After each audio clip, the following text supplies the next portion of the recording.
Hi friends, இன்னைக்கு என்ன செய்ய போறேன்னா, இன்னைக்கு ஒரு முட்டை குழம்பு தான்.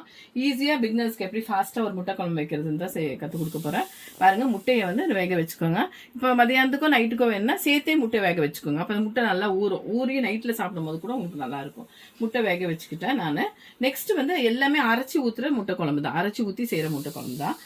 ஒரு 10 சின்ன வெங்காயம், ஒரு பெரிய வெங்காயம், ஒரு 3 பச்சை மிளகாய், இது தனியாக அரைச்சி எடுத்துக்கோங்க. நெக்ஸ்ட் அந்த சைடில் வந்து ஒரு 3 தக்காளி, கொஞ்சோண்டு தேங்காய் போட்டு அதை தனியாக அரைச்சி எடுத்துக்கோங்க. நெக்ஸ்ட் வந்து அந்த ப்ராசஸ் வந்து எப்படின்னு சொல்லித்தரேன். இது வந்து டக்குன்னு வந்து கடகடன்னு வச்சிடலாம். அந்த முட்டை குழம்பு சப்பாத்திக்கு, தோசைக்கு, இட்லிக்கு, ப்ளஸ் வந்துட்டு இது கூட சாதத்துக்கு ரொம்ப நல்லா இருக்கும். ஒரு முட்டை குழம்பு வச்சு சாதம் எடுத்துகிட்டு போகிறதுக்கு ஈஸியாக இருக்கும். அது எப்படின்னு நாங்கள் சொல்கிறேன். நெக்ஸ்ட் வந்து ஒரு ப்ராசஸாக டக்குன்னு சொல்கிறேன், பார்த்துக்கோங்க. வந்துட்டு ஸ்டவ் பற்ற வச்சுக்கலாம். ஸ்டவ் பற்ற வச்சுட்டு ஒரு தவா வச்சுக்கோங்க. நல்லா வந்து எண்ணெய் வந்து ஒரு 5 ஸ்பூன் அளவு எண்ணெய், சரிங்களா? கறி குழம்புக்கெல்லாம் கொஞ்சம் கம்மியாக ஊற்றிக்கலாம், ஏன்னா அதுலேயும் கொழுப்பு இருக்கும். இதில் வந்து எதுவும் இருக்காது. அதனால் நம்ம வந்துட்டு ஒரு 5 ஸ்பூன் எண்ணெய் ஊற்றிக்கலாம். எண்ணெய் சூடு ஏறினோன்னா கடுகு போட்டுக்கோங்க. கடுகு வந்து சிலர் போடுவாங்க குழம்புக்கு, இது குருமா மாதிரி வைக்கிறதுக்கு கடுகு வேணான்னுவாங்க. நான் கொஞ்சம் கடுகு போட்டுப்பேன் கூட. இந்த சைடில் பாருங்கள், நம்ம நல்லா வந்து இந்த வெங்காயம், அப்புறம் ஒரு பச்சை மிளகா, மிச்சம் 2 பச்சை மிளகா இங்கே அரிஞ்சு வச்சுருக்கேன். 2 பச்சை மிளகா. இங்கே வந்து வெங்காயம் வந்துட்டு, அப்புறம் வந்து நான் இதில் என்ன எடுத்துருக்கேன்னா வெறும் சின்ன வெங்காயம், பெரிய வெங்காயம், அதுக்கப்புறம் ஒரு பச்சை மிளகா, இதை வந்து போட்டு நல்லா அரைச்சிட்டு அடிக்கிறேன்.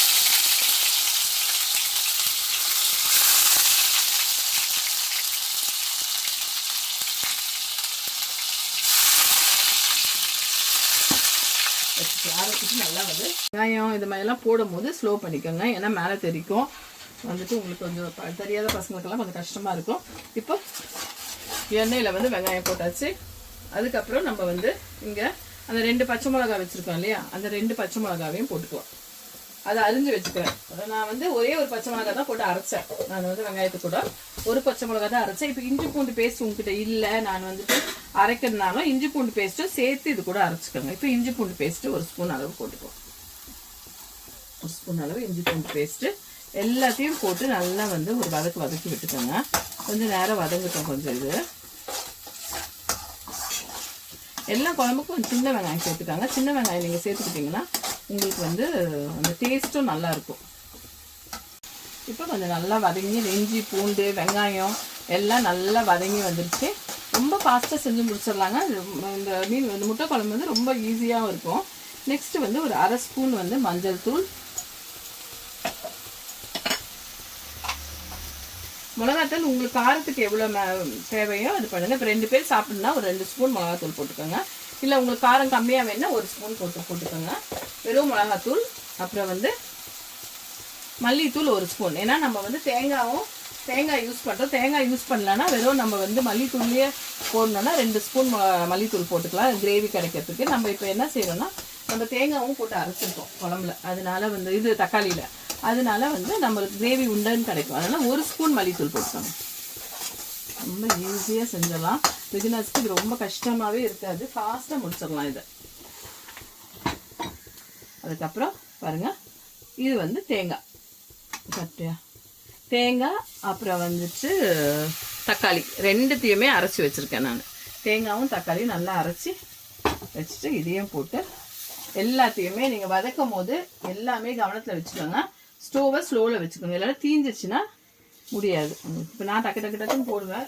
புதுசாக செய்கிற பசங்களுக்குன்னா கஷ்டமாக இருக்கும். அது ஃபஸ்ட்டாக தூக்கி போடும்போது அதனால கம்மியாக வச்சுட்டு ஸ்டோவை ஸ்லோவாக வச்சுட்டு டக்குன்னு செஞ்சுக்கோங்க. இதெல்லாம் போட்டு வந்து பண்ணிக்கலாம். ஒரு நல்லா வந்து அந்த மசாலா வந்து எண்ணெயில் கொஞ்சம் நல்லா இதாகட்டும். அதுக்குள்ளார இந்த குக்கர் அந்த மிக்சியை வந்து அலசிக்கலாம். அந்த மிக்சி இதை வந்து அலசி எடுத்து அந்த தண்ணியை அதில் ஊற்றிடுங்க.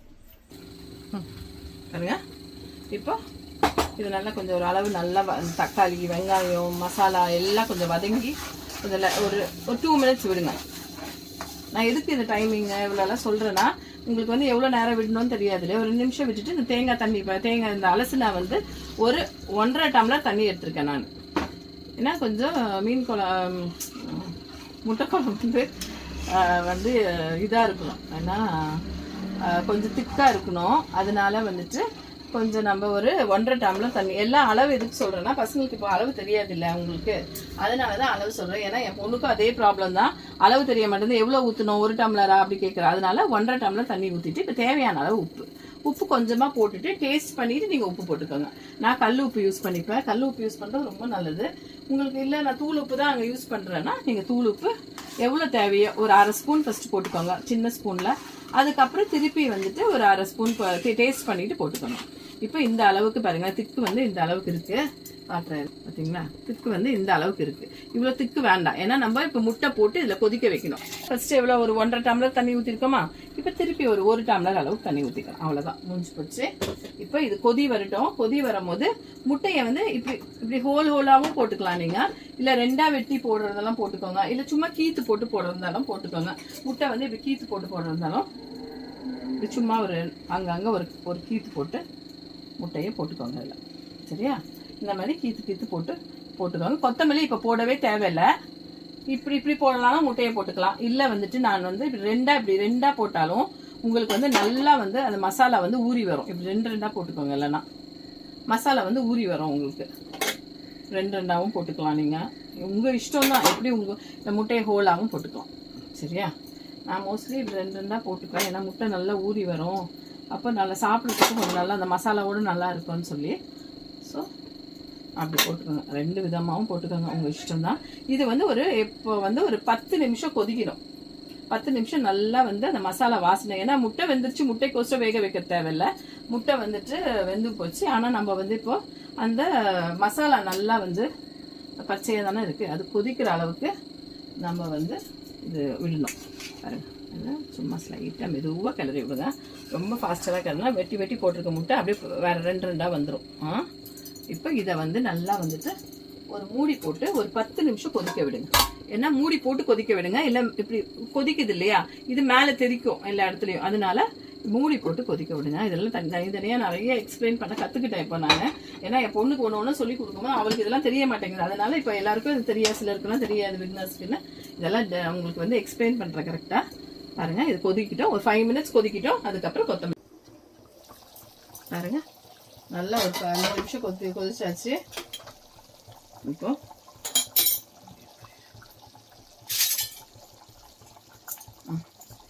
இந்த அளவுக்கு பாருங்கள், முட்டை நல்லா வந்து அந்த ஊறி வந்திருக்கும். திக்னஸ் இந்த அளவுக்கு திக்காக இருக்கணும். முட்டை குழம்புனாலே கொஞ்சம் திக்காக இருக்கணும். சப்பாத்திக்கு ரொம்ப நல்லா இருக்குங்க. அதே மாதிரி வந்துட்டு சாதத்துக்கு ரொம்ப நல்லாயிருக்கும். நம்ம வந்து எவ்வளோ நேரம் ஆச்சு, ஒரு 15 மினிட்ஸில் செஞ்சு முடிச்சிடலாங்க. முட்டையை வேக வச்சிட்டிங்கன்னா அதை அரைச்சி டக்குன்னு ஒரு 5 நிமிஷம் வதக்கிறதுக்கு, அதுக்கப்புறம் வந்துட்டு ஒரு 10 நிமிஷம் அது கொதி வந்து ஆஃப் பண்ணுறதுக்கு, அவ்வளோதான். நல்லா வந்து உருண்டையாகவும் போட்டுக்கோங்க, ஆஃபாகவும் போட்டுக்கோங்க முட்டையை. பிகினர்ஸ்க்கெல்லாம் ரொம்ப ஈஸியான குழம்பு, நல்ல டேஸ்ட்டாகவும் இருக்கும். ஒரு கறி குழம்பு சாப்பிட்ற ஃபீல் இருக்கும், நல்லாவே இருக்கும். அது வந்துட்டு இந்த மாதிரி நடுவில் மீன் குழம்புனா நான் மீன் குழம்பு சொல்லி கொடுத்துருந்தேன் பாப்பாவுக்கு, அதனால தான் உங்களுக்கு மீன் குழம்புன்னு வந்திருக்கோம். முட்டை குழம்பு இது வந்துட்டு இப்போ வந்து இதை மாதிரி செய்யுங்க. சேனலை பாருங்கள், சப்ஸ்கிரைப் பண்ணுங்கள், ஷேர் பண்ணுங்கள், லைக் பண்ணுங்கள். தேங்க்யூ. பண்ணிக்கலாம்.